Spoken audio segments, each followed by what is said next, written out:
All right, hello everybody. This is Steve Sidoric with AIAA. I've been communicating with you with regards to the CVD. I'm the main staff lead at AIAA headquarters, handling public policy and government relations. Thank you for those of you who have registered for the event. We appreciate it. I know some of you have participated in years past, and then we have quite a few new people that have not participated.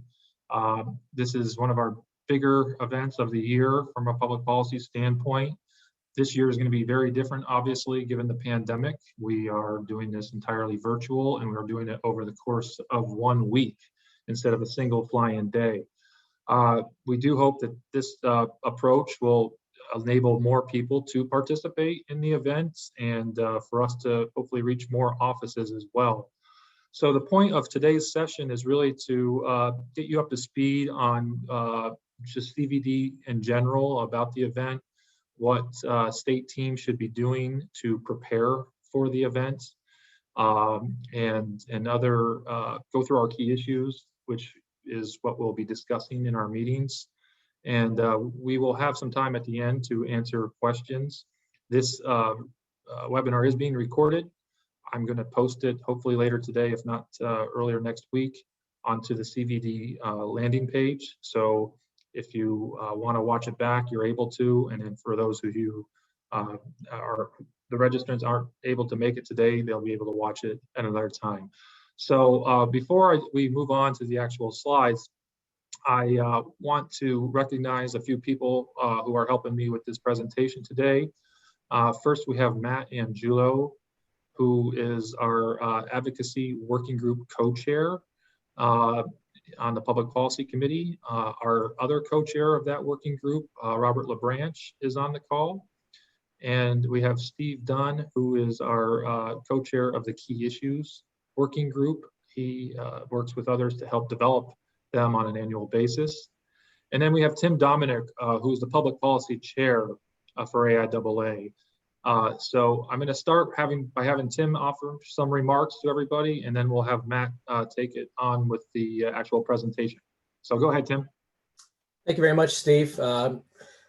Great to see a large number of attendees on today's call. I want to welcome you to a training session for Congressional Visits Day, and I want to thank you for volunteering your time to carry forth AIAA's message onto the members of Capitol Hill. This is our single largest grassroots event that we plan as part of the Public Policy Committee, and it's one of the most effective ways that you as members can participate in advocating on behalf of yourself and on behalf of the industry.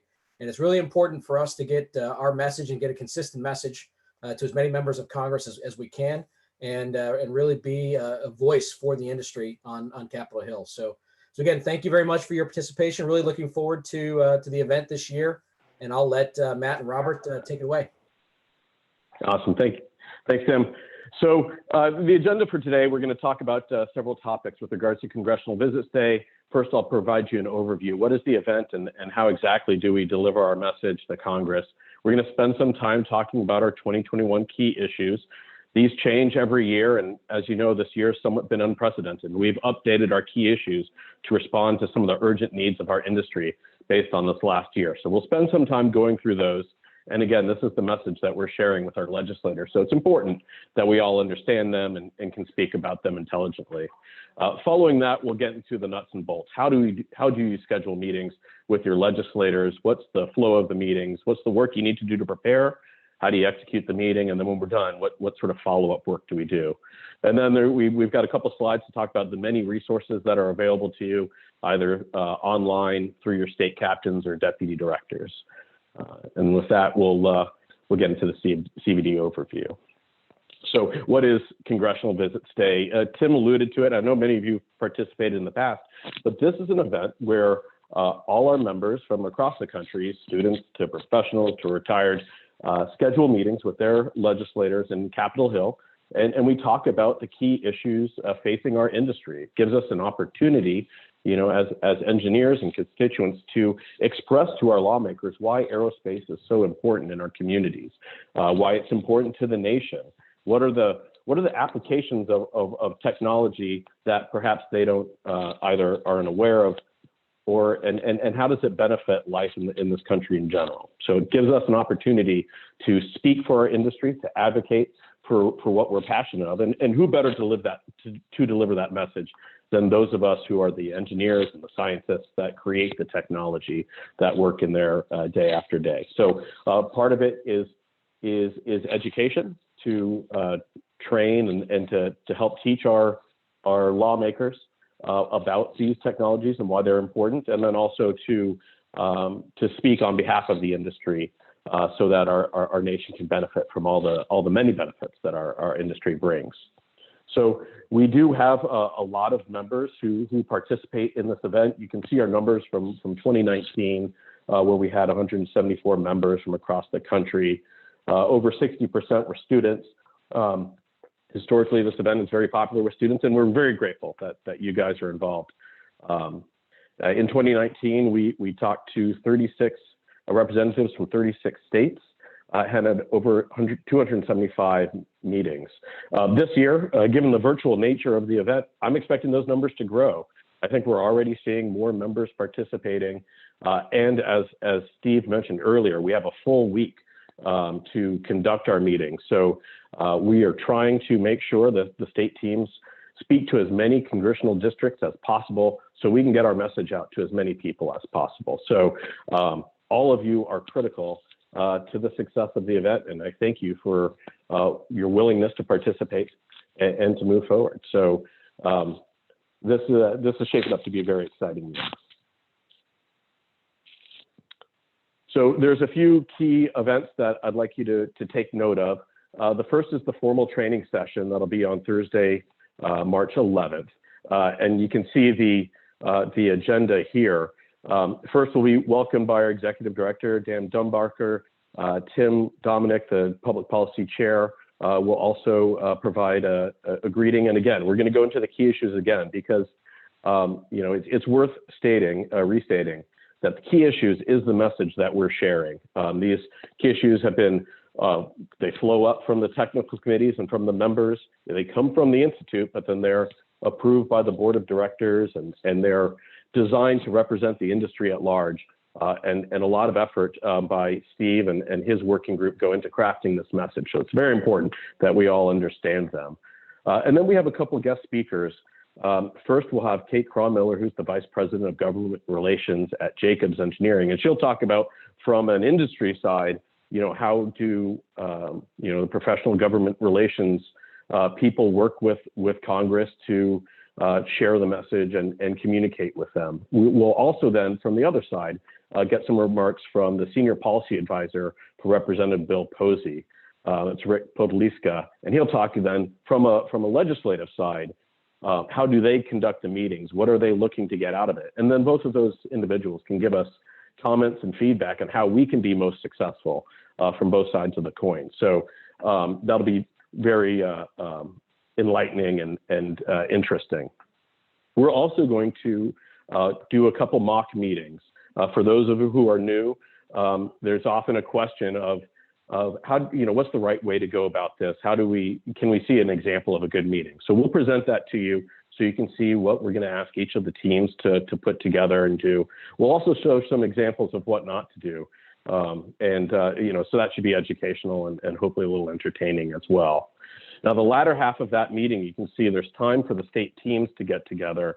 And a lot of times the schedule with our legislators will change or won't formalize until the last couple of weeks prior to the event. So this will provide an opportunity for everybody to get with their state captains and sit down and talk about that final calendar and agenda. What's the schedule for the next week? Who will be attending which meetings? Which of our key issues are most interesting or most relevant to which offices? And then who's going to be presenting those messages at each meeting? So that extra hour and a half or so at the end of the formal training session is very important to take part in.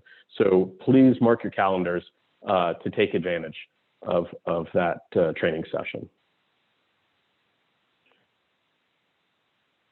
So one of the, we talked about sharing the key issues. Another thing that's important for us to share with the offices is what the AIAA can provide to them year round, not just on our week on the Hill or our day on the Hill. Every day of the year, we have staff and we have resources to share with our congressional offices as the bills come across their desk or as their needs of their committee changes day after day. If they need to talk to experts, we are the collection of experts. If they need technical expertise, if they need members to sit and have testimony at any committee meetings, we can provide that. Our executive director speaks almost annually at some testimony or a committee meeting.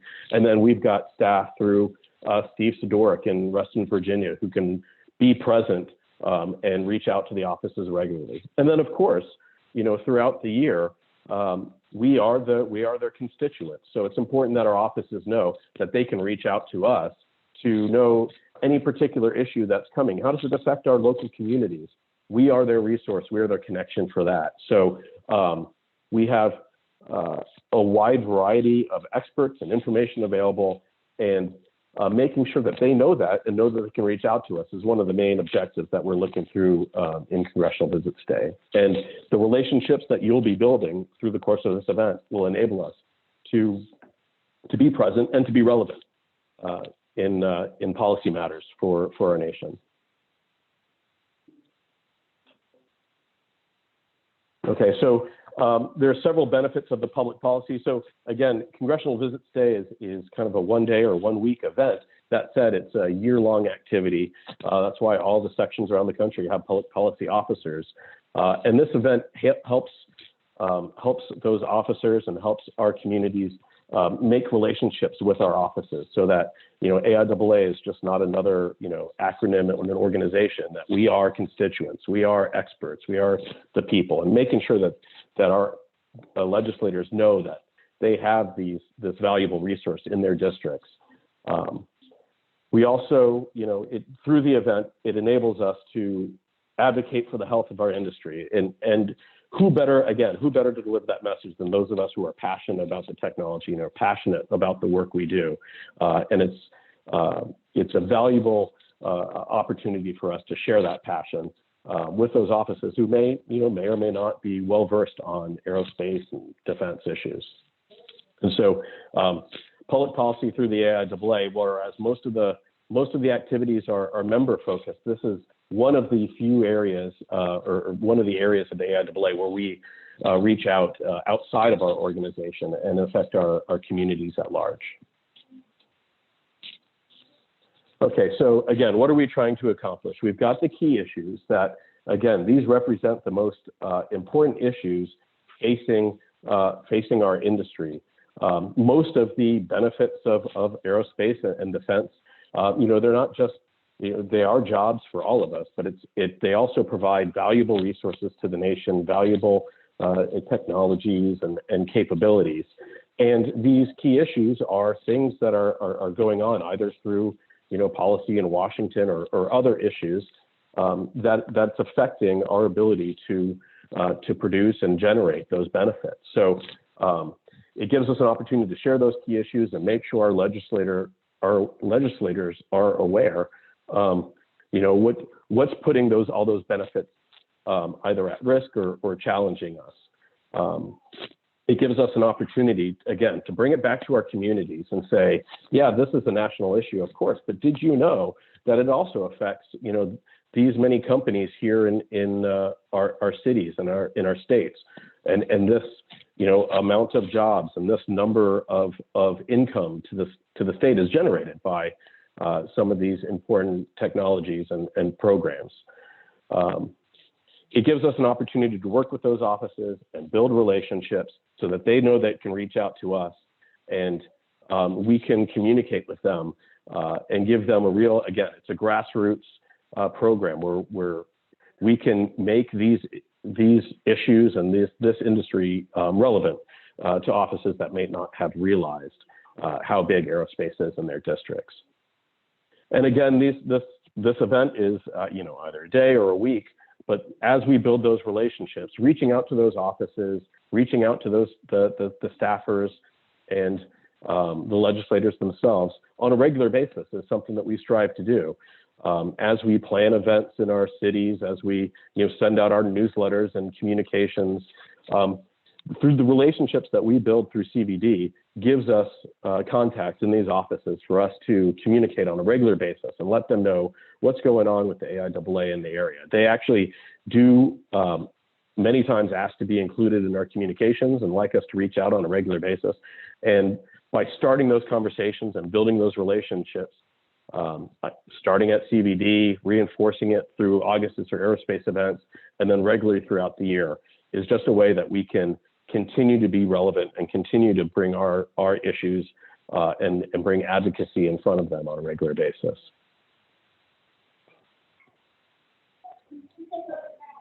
Okay, and so it's an event that I enjoy every year. Ever since my first year, participating in the event, I've come back year after year just because I enjoy it so much. It gives you several benefits. One, you get to learn about issues in aerospace and defense in the industry that maybe you might not necessarily be aware of. I work in a very kind of narrow part of the industry, but the industry is very broad, right? So getting exposure to what's going on in other areas of the industry and why it's important is interesting and hopefully rewarding for you. It also gives you the opportunity to see how our government really works. We've all learned from civics how bills become laws and things like that. But until you're actually part of the process, it gives you a completely different perspective. So we hope that you enjoy the experience you gain from that as well. And then it gives all of us an opportunity to meet other members in our community that are passionate about what they do, and members from other cities and sections across the country. So there's a networking aspect and an opportunity for us to expand our circles and spheres of influence.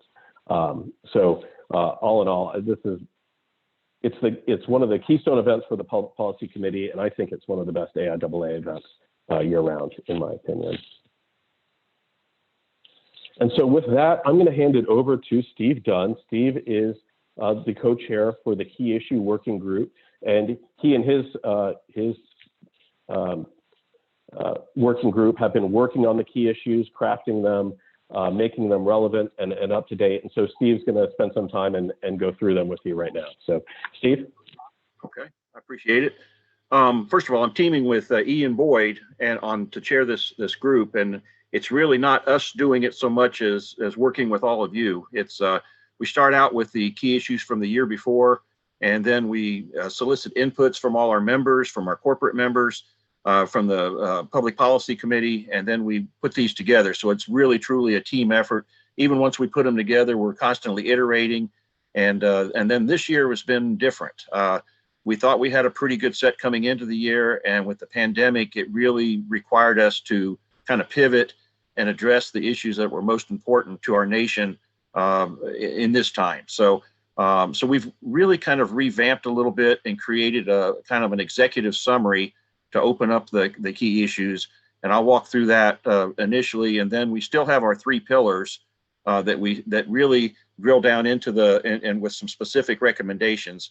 But you'll see there's quite a bit of material to draw from this year. And by the way, if any of the rest of you, since Ian can't be here today, please jump in and support me as I go through these. But I'll go ahead and kind of speak initially to the and for some reason I'm looking at my chart, Steve. So I'm going to be, if I miss something on the PowerPoint, please jump in. But basically, what we're doing with the key issues this year is on the executive summary is showing how important aerospace and defense is to our nation in terms of not only what we contribute directly, but really as a sustaining and a force and a catalyst for growth.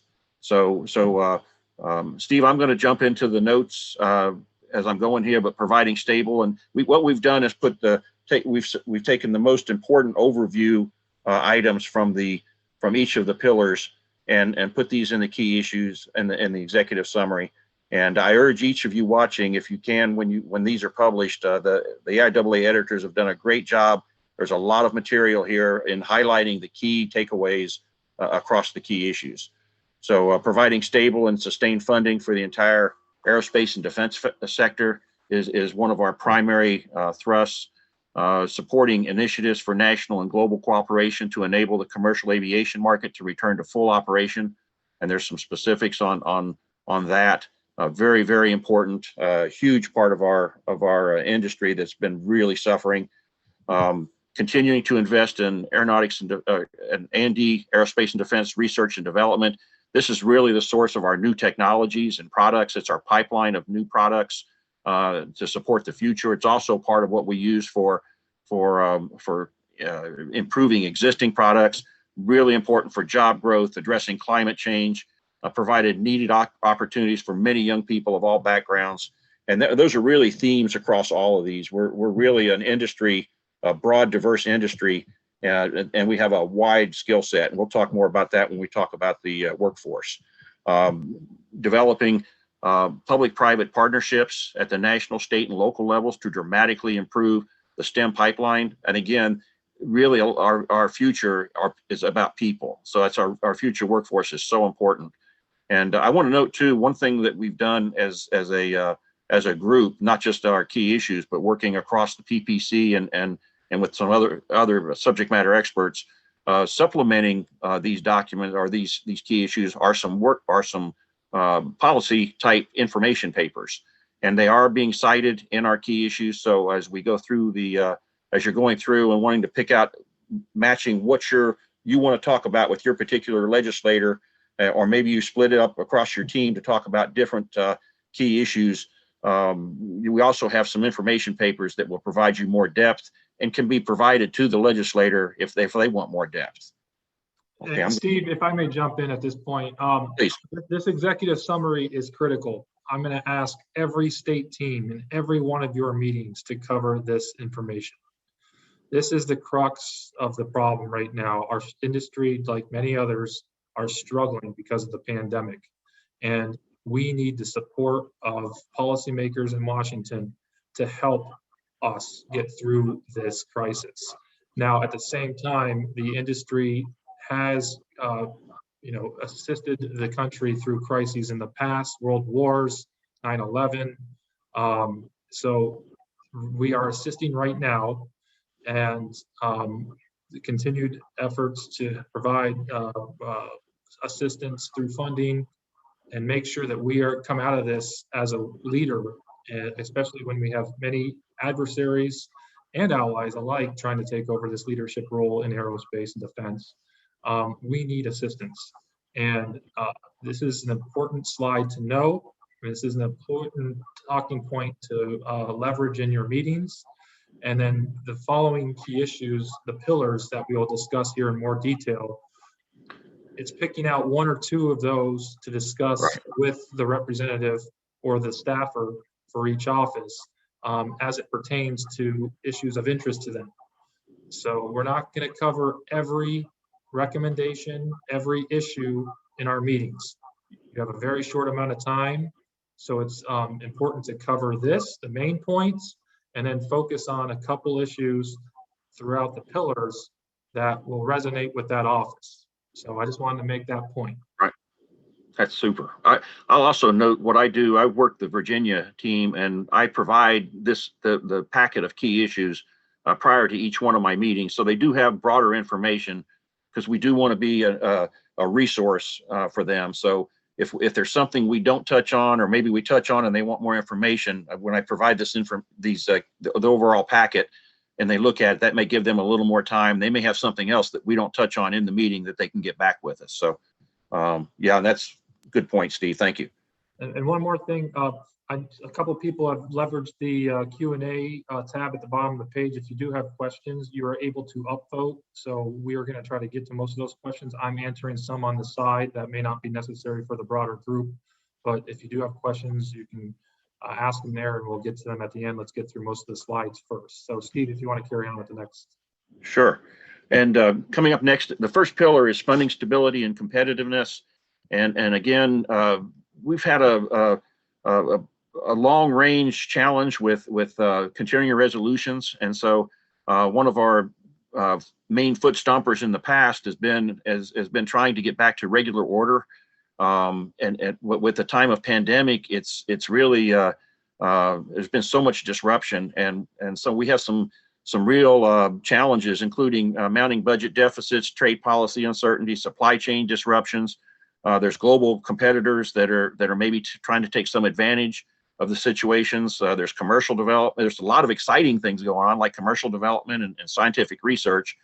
But it's this unpredictable fiscal environment it creates a lot of short-term uncertainty. So we've talked about that, and getting into our recommendations. Really, it's providing this stable and sustained funding for the A&D sector. And so we cite a number of the different areas, like the Department of Defense, at a level that supports effective multi-year acquisitions and operations. It's very hard with one-year budgets, with multi-year programs, to do it efficiently. And so that's a real challenge. NASA providing support for NASA directorates in a balanced and predictable manner, really to meet near and long-term program and mission requirements.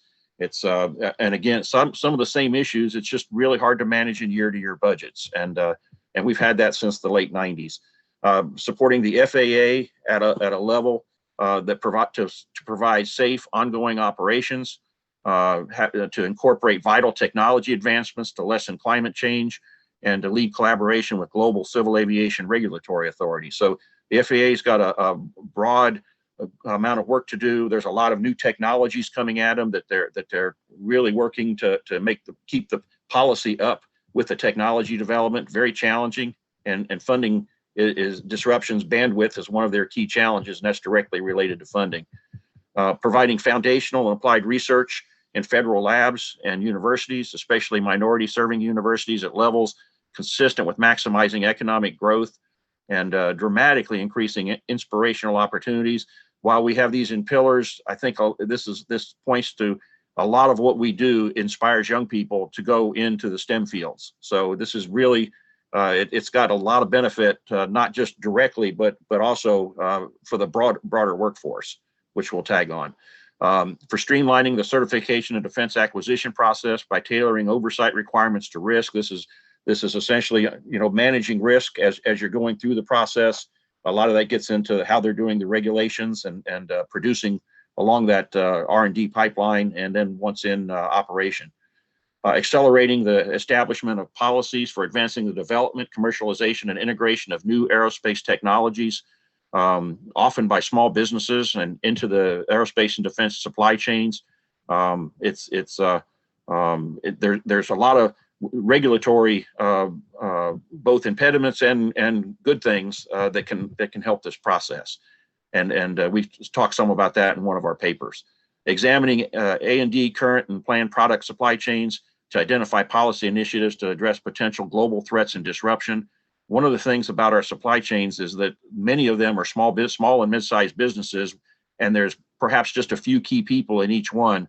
And in this environment of the last year or so, it's been very, very challenging for them. And some of them are not just supplying aerospace and defense, but others, and some of these other sectors have been even more disrupted. So really working to identify these policy initiatives to keep these businesses alive and vital is really important. And then continuing to review and roll back restrictive export controls. There's been some work on that, but there's more to do. Steve, anything else on this pillar you'd like to note? No, and I want to make sure everybody can see that this slide. Are they advancing correctly? I'm still having some Zoom issues, but I think it may be on my end. I'm just got the opening slide. Matt, do you see slide 12? I see slide 12. Yep. Okay. I just want to make sure. Okay. Thank you.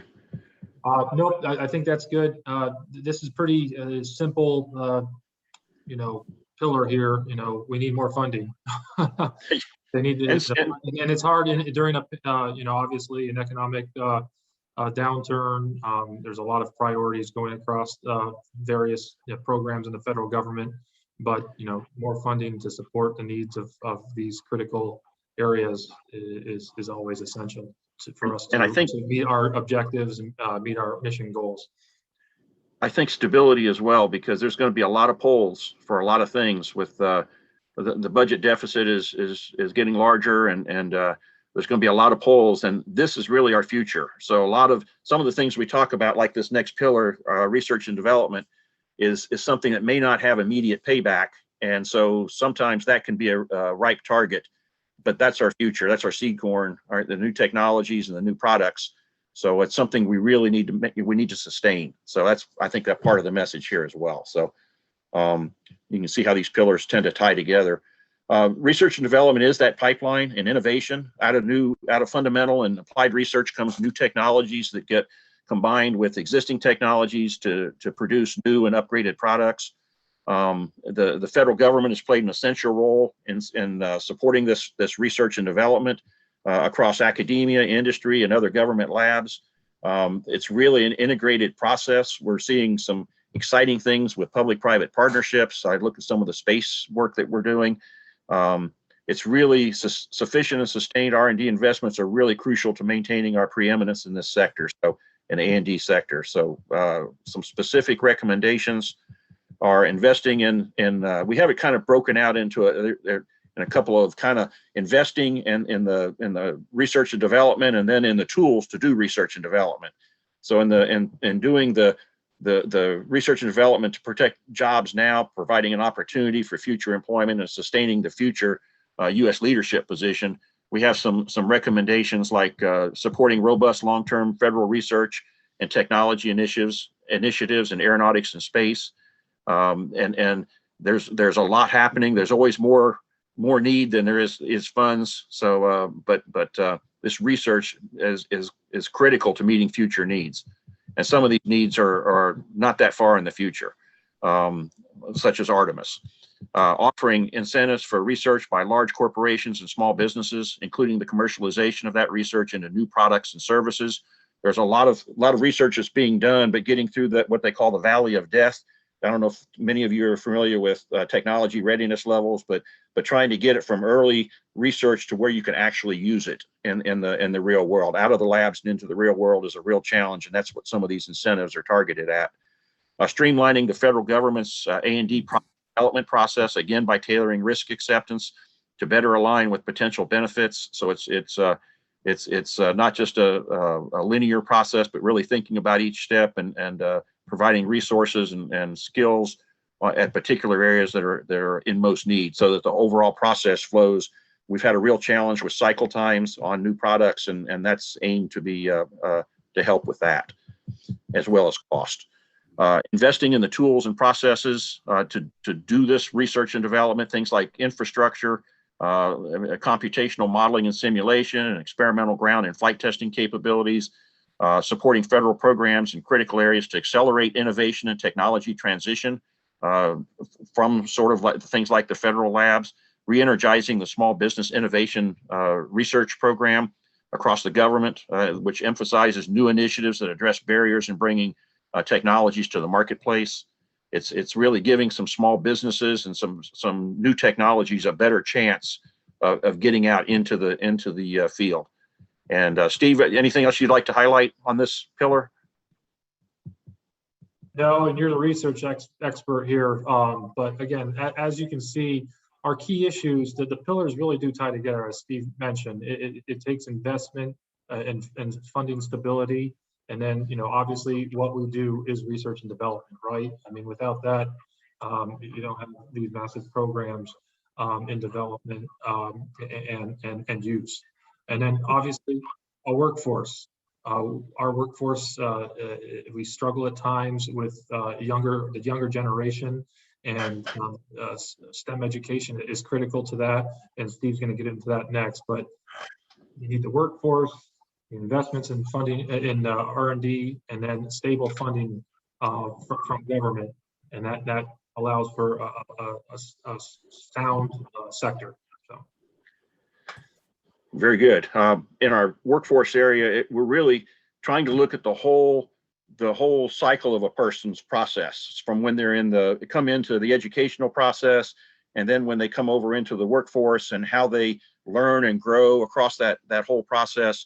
And it's really important early. So we have it kind of broken out into the STEM process and then the development once they get into the workforce. With all the new technologies, it's really a lifelong learning situation for pretty much everyone in our workforce. Key though is enabling a diverse and robust STEM pipeline. And so we have some recommendations like developing public-private partnerships at national, state, and local levels to really support the K through 12 educational process. There's some huge challenges which have been exacerbated by the pandemic. But there were challenges even before the pandemic, and that a number of the students are coming out with very low proficiencies in math and science. And so we really want to help reach out, and we're really kind of recommending kind of a grassroots effort to where we all reach out more in our communities and work together with government to provide opportunities to young people. And there's many underrepresented groups that I think we can make a real difference with here. So and some of that too is expanding and increasing the availability of remedial learning, because some of those folks coming out that maybe didn't quite get it in K through 12 are still very talented people with a lot of fire in the belly. And so we need to provide those opportunities for them to continue and really maybe do some remedial work to bridge that gap to where they can proceed with their careers. Passing legislation such as the Higher Education Act that enhances the pipeline of STEM competent workers, encouraging the recruitment and professional development of K through 12 STEM teachers. We've got some great teachers that teach math and science, but getting that hands-on application, the technology and the engineering part is a very big challenge for many. And that's what really I think is, creates learning or at least the excitement for learning is you see how this stuff is actually going to be used. So there's some real needs there. And increasing research grants to minority serving institutions by utilizing specific targets and goals to improve capabilities, and including research as direct technical support to the vital programs of agencies. Encouraging support of professional societies as sources of knowledge, career growth in organizations with direct connection to drive these STEM related recommendations. So we need to gang up on this. It's not just AIAA, but how can we gang up on it at all levels? And it's really a lot of it's looking at our own communities. Support development of the workforce for all skill types once they get into the workforce, and people's lives change, their needs change. But we need to continue to provide training and educational initiatives that support knowledge retention and stability for mid-career and transitioning workforce. We've got a lot of folks, baby boomers, for instance, retiring. And so how do we transition all their knowledge to a new, younger workforce? Incentivizing industry to recruit military personnel transitioning to the civilian workforce. The military personnel bring a very structured and really talented skill set to bear. I've worked with a number of folks from the military, and many times they come in and they're largely ready to go to work. So there's a lot of benefits to be gained there. And passing visa legislation that welcomes and retains highly educated international professionals who earn advanced STEM degrees from U.S. colleges and universities, basically keeping these talented people here instead of going back to work for our competitors.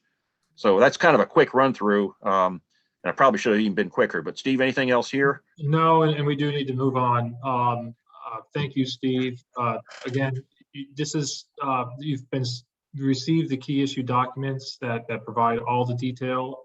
This is essential for you as you prepare for your meetings to know them pretty well, know the supplemental background information that we have, and work with your teams to get organized and how you're going to present these in each meeting. So thanks, Steve. Let's move on to Robert, who's going to talk about more logistical stuff and planning for the teams. Thanks, Steve. And thanks to Matt and Tim and Steve Dunn for all that background. The why and the what we're communicating of this has not changed much, but the how is very different this year. And so we're going to walk through those things relatively quickly. Number one, communication and organization are crucial. And as we walk through these, make sure that if you're doing anything on behalf of your team, that you're communicating that through your state captain, so that all lines are leading aft there and everybody's in the same boat there. So we're going to walk through these things, and we'll start with scheduling meetings. Again, if you're scheduling a meeting, you either need to be the state captain or be doing it at the direction of your state captain. Please don't go out and start scheduling your own meetings without looping them in, because we don't want to get multiple hits on offices and cause any confusion. You should be doing that now. Make phone calls, send emails. One of the things that I've noted as I'm sort of co-captaining with Naveen on Alabama is that all of the offices are asking for the zip codes of everybody in your list of participants. So kind of get a handle on where your folks are from. You may not be able to answer that zip code question, and we will continue to get registrants as we go, but have a good handle on where in the state you are falling, because a lot of that will decide whether you get a member level meeting or a staff level meeting. But for the most part, people will give you a meeting of some sort, but be prepared with that. So you need to look down your list, ask for the staffer who handles aerospace or defense, and then email and call and get that set up. These are the standard House and Senate emails, and some of them are that way and some of them aren't. I've known somebody who was like bob@mail.house.gov. You just have to call and ask and make sure you got standard House or standard Senate. There we go. Coordinate all appointments with your team members, especially if you're designating a team member. So that's really for our state captains. Again, please don't go out and start scheduling things on your own if you're not a state captain. Make sure that you're looping folks in. The goal is to visit as many offices as possible. The who is going to change on this as well, because we're getting a lot more interest because folks don't have to travel to Washington. So we're going to have a lot of new, fresh faces. And as teams get large, it may be an option to split up and go different routes. And that is at the discretion of the state captain. But then also the when is changing as well, because we're doing meetings over several days rather than just one day. And so there's a great opportunity there. All right, next slide. Okay, so the most important factor in choosing a virtual platform is using one that your team and you are comfortable with, familiar with. You don't need to be learning as you're doing these, and most of these are very self-explanatory now. There are tutorials available, but these are 3 options for free interfaces that you can use, and the Hill uses all of these interchangeably. I've had meetings on each of these and more, so just use what is preferable for you, or if they suggest one, make sure that you understand their system so you can have an effective meeting. All right, next. When you're so you let them know what your preferred platform is, and they may tell you, hey, we do WebEx here, and so you're going to use this WebEx, and here's your link, and they may schedule that. I've had that experience already this week, as a matter of fact. Ask for the names and email addresses of the attendees from the office. Make sure that you send a calendar invite. That's always a good idea, to send a calendar invite, because I can tell you as a former congressional staffer, if it ain't on my calendar, I'm not going to remember it. And so send that calendar invite, use the location as the platform that you're using, a link to it. So it's just real easy for them to get in and do it. And also attach all the documents, including key issues and state fact sheets, and to follow the invitation, and follow up with those documents with an email as well. All right, next slide. This is one of the most important items for preparation, is to research the lawmakers. Make sure you read their bio. And this is a good thing to assign to somebody on your team, to research either all the members, or maybe divvy it up and send out, get options for everybody. Know what committees they're on, look up the caucuses and that sort of thing. All of this information is generally readily available. You just need to go out and get it, curate it for your team, and make sure that they are ready to go in and have a successful meeting. If somebody has like a NASA center in their district, or a military base, that's important to know. Major industry, that as well. So be ready with a conversation that sort of fits with both the makeup of the district, the committees and interests of the member as well. Okay, next slide. Know who you're speaking with. This is a basic flow chart of what an office looks like. You may get the opportunity to speak to the member of Congress or the chief of staff, or you may be speaking to a legislative assistant or a legislative director, a legislative correspondent, or even possibly a staff assistant. But what I will say is that you need to be nice to whoever you're talking to, because fortunes change very quickly on the Hill. And the person who you're talking to as a staff assistant could be a chief of staff in 6 months. Who knows? That kind of thing has happened, does happen, but most of all, be courteous to everybody. All right, next slide.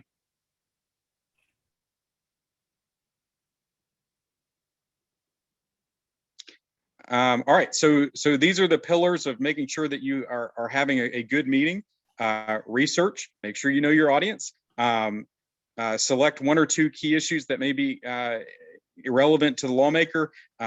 You're not going to be able to cover them all. That was mentioned before, but make sure you hit that executive summary. Make sure that they have all the materials available to them, and then cover issues that you think are important, and also leave time for them to talk. They may ask questions and lead the conversation. You may not get a word in edgewise. That's entirely possible. And it's important for you to have a plan when you go in of who's going to present the issue, and who is going to be passing off that information. If you have that plan, you'll not have to worry so much about talking over each other or that sort of thing.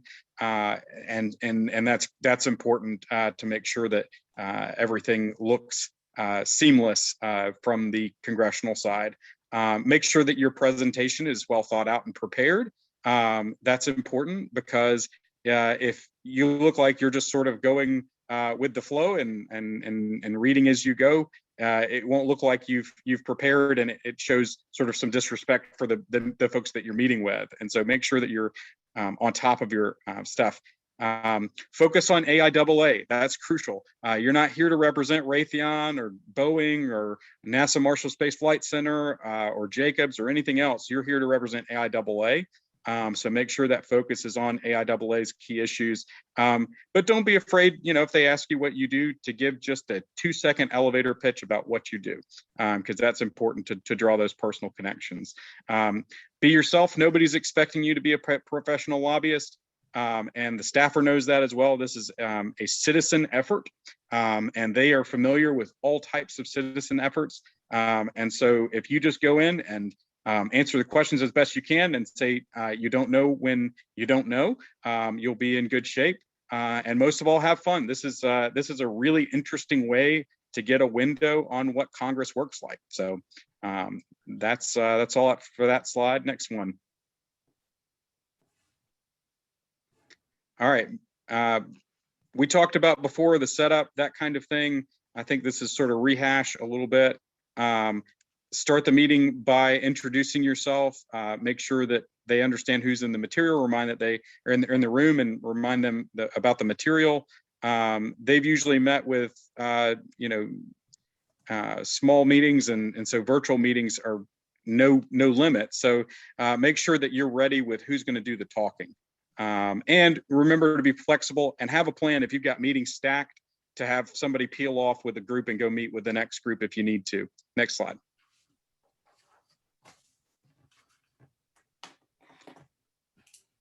All right, very good. This is more sort of rehash, all of the things we've covered before, except for the last one, which is send a thank you note.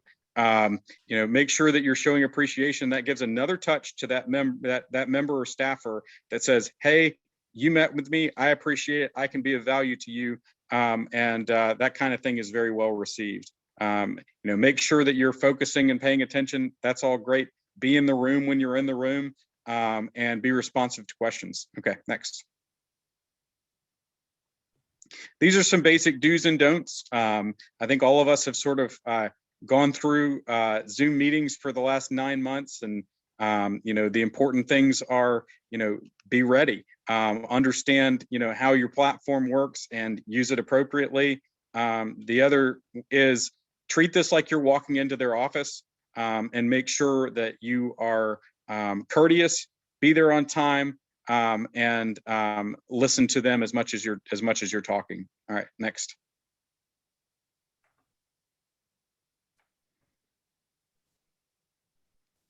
You may want to use some backgrounds, and some of our folks are using backgrounds today. That would be a good option. And make sure that you snap a screenshot of everybody so that we can, but ask permission, of course, so that we can share our meetings as they go.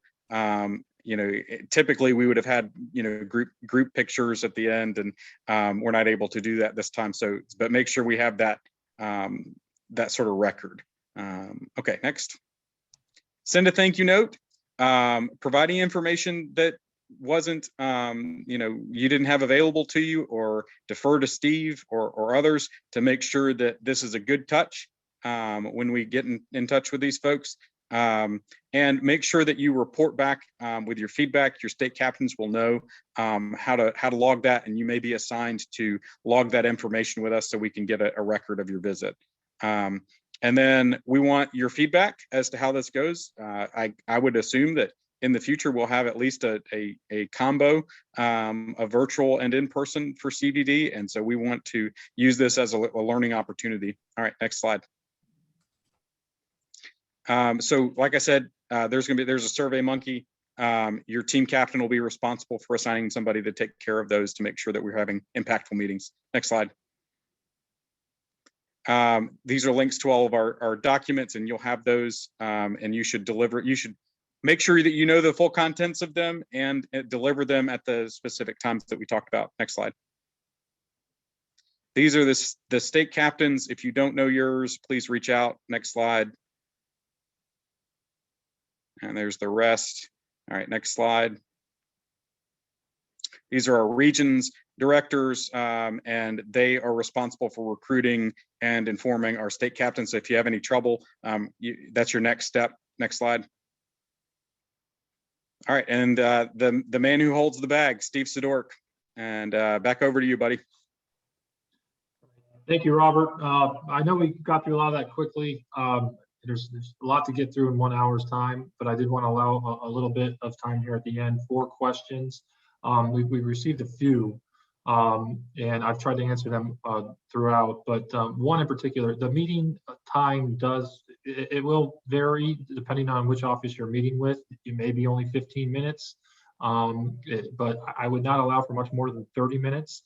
Again, your presentation shouldn't be really much longer than 15 to 20 minutes, allowing about 10 minutes for questions, answers, other dialogue with the staffer or lawmaker. And as we mentioned, if you are meeting with a member, they're going to dominate the conversation. So kind of just go with it and see where it leads. And just, it's very important to be mindful. This is a professional environment. You're representing the Institute. So to be prepared, act professional. And a critical point we had in the slides was you're here advocating AIAA's key issues. You're not here representing your company. You're taking your company or organization or school's hat off. You're not here to promote your research project, your program, whatever it may be. And I don't care if you're a Democrat, Republican, anything in between. You are agnostic. AIAA is an agnostic nonprofit organization.